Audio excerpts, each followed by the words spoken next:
All right, welcome to Region 9's EdTech Podcast. Are 9 minutes enough? Well, we're going to see if we can cover a topic in 9 minutes or less. I'm Christy Johnson. I'm Brady Dalton. And today we thought we would bring a little joy to you by talking about what it means to have joy in the classroom. So a little holiday cheer here. Yeah. So let's do this.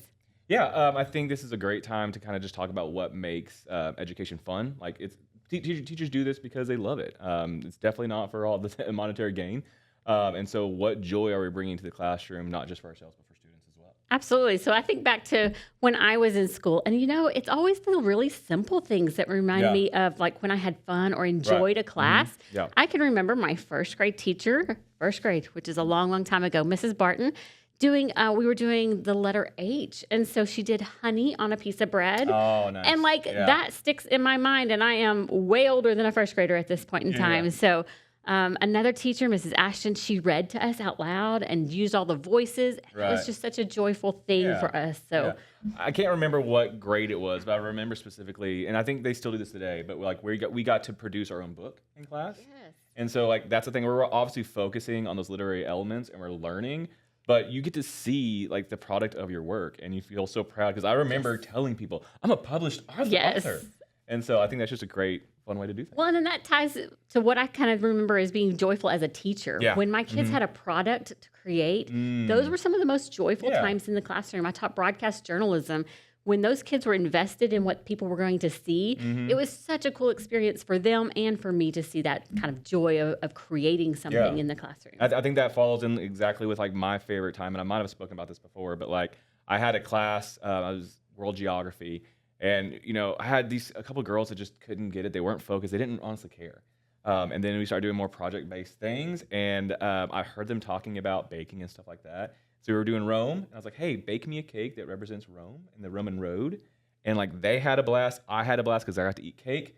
Yeah. And just like the joy that it brought them in class. But they were doing like things. They were learning, but it just brought joy to the class for sure. Well, okay, so that brings the question. What do you think it takes? Kind of what is our recipe for joy in the classroom? Yeah. Just based on our experiences, those kinds of things. I think what you just said, connecting to the kids, something that connects to their interest is super important. Yeah. But I definitely think some curiosity brings joy when a kid can explore new topics, new ideas, things that they are interested in. I think that's a piece of it. Yeah, I think also like just that celebration piece in education for sure. Like, I focus out on that with my own kids, with my students, but like little victories need to be celebrated. Absolutely. Like, you don't need to overlook, the adding a few points here and there, or just coming in feeling better about themselves. Like you need to celebrate those little moments in your day. It's like that whole idea of 1% better. Yeah. I love that idea because we need to celebrate that 1%. Right.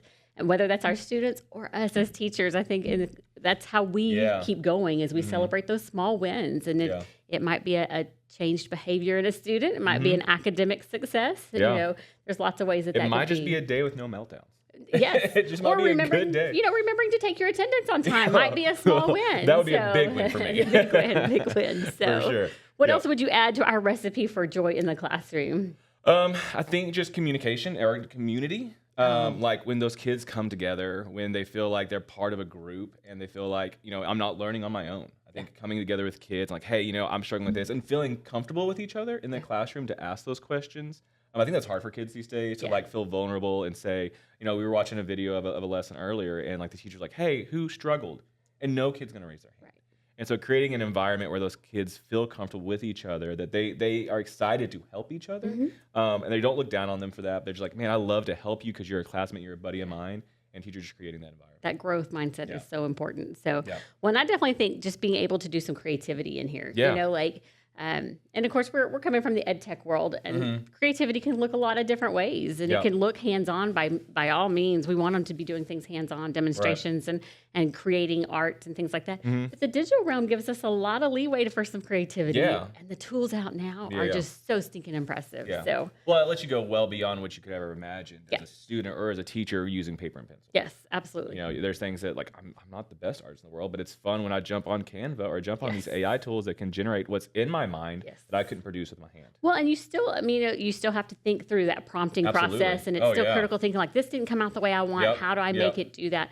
So it's still building in all those creative skills that are necessary, the thinking behind it, but it's letting somebody else do the actual art I think part like of it. doing that, like I feel like that's a whole skill that I'm still growing and developing. But I can see like, you'll be working on an AI project and hey, I want you to generate this image for me. Yeah.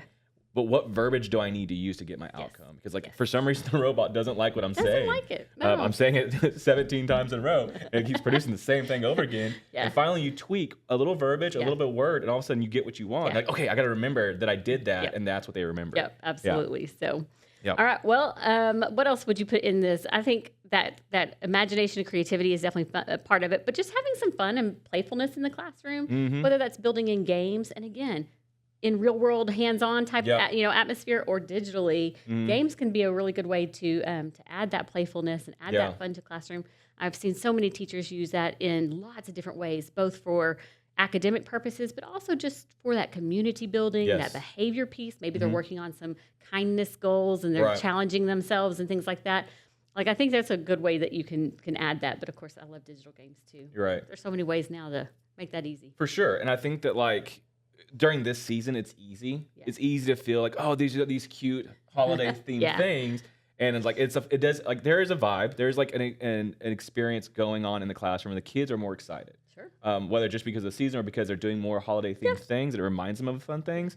But how can we do that all year long? It can't just be during the holiday season. And I have seen some really impressive teachers who do these room transformations, or they just add things like add glow in the dark to a lesson. Right. The lesson may not change, but like it's just unique and novel. Right. And I think that's one of those kind of pieces you can add to the recipe. Just adding something different in, making the rooms look different, bringing in a guest, those kinds of things can really kind of pump up that playfulness and that fun vibe. For sure. They're still doing the academics. Yeah, like I remember, and I can't remember her name, but I remember a teacher 3 or 4 years ago. I walked into her classroom like the beginning of the school year, and it was like Hogwarts, or it's like insane. Oh, that's so like, cool. Like you walked in there, and like there was lights and candles, and like you walk in there feeling cozy. Yeah.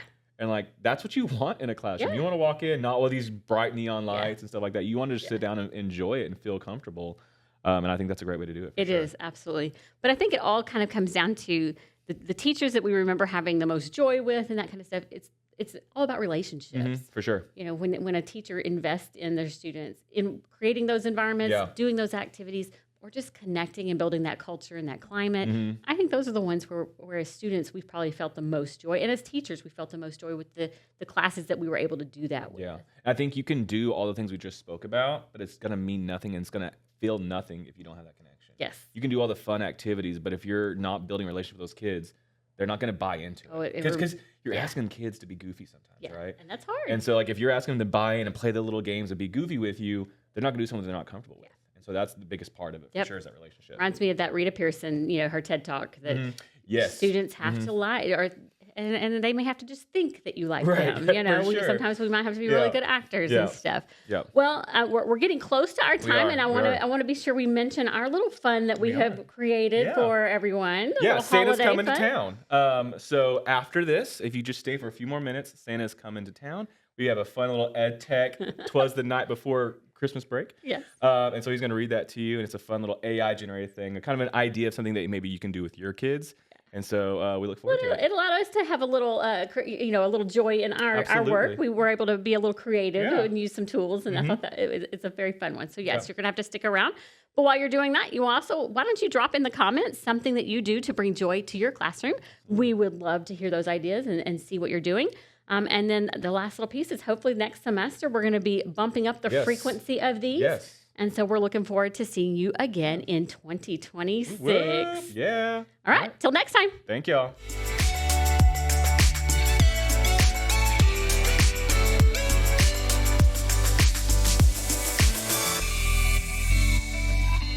Welcome, boys, girls, and educators all over Region 9. So glad you could make it. Now let's begin.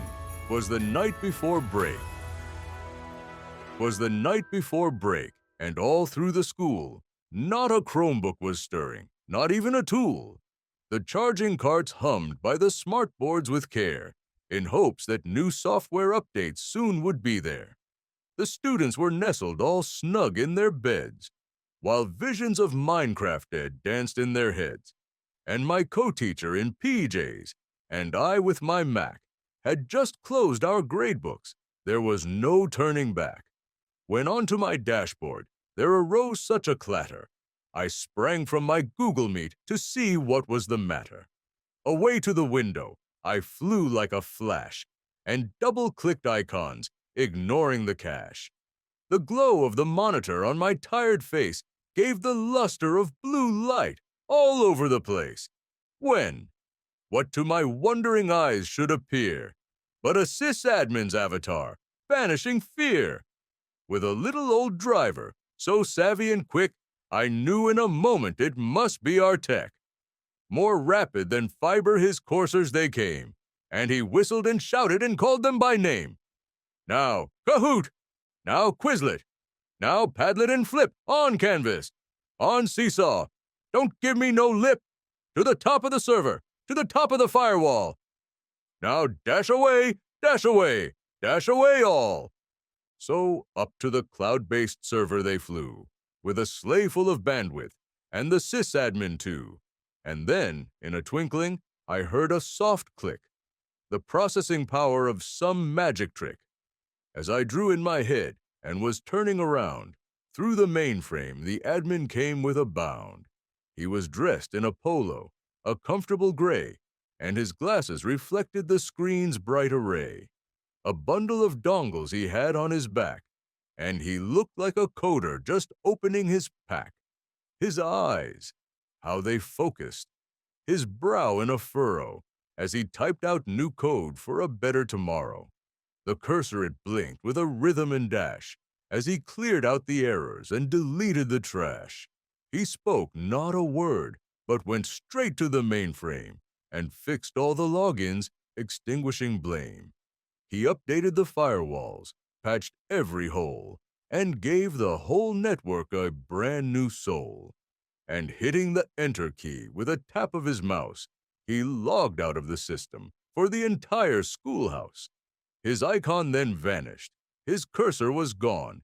The system was perfect to greet the new dawn. But I saw a last message, a bright, glowing bite. May your Wi-Fi be strong and your logins be right.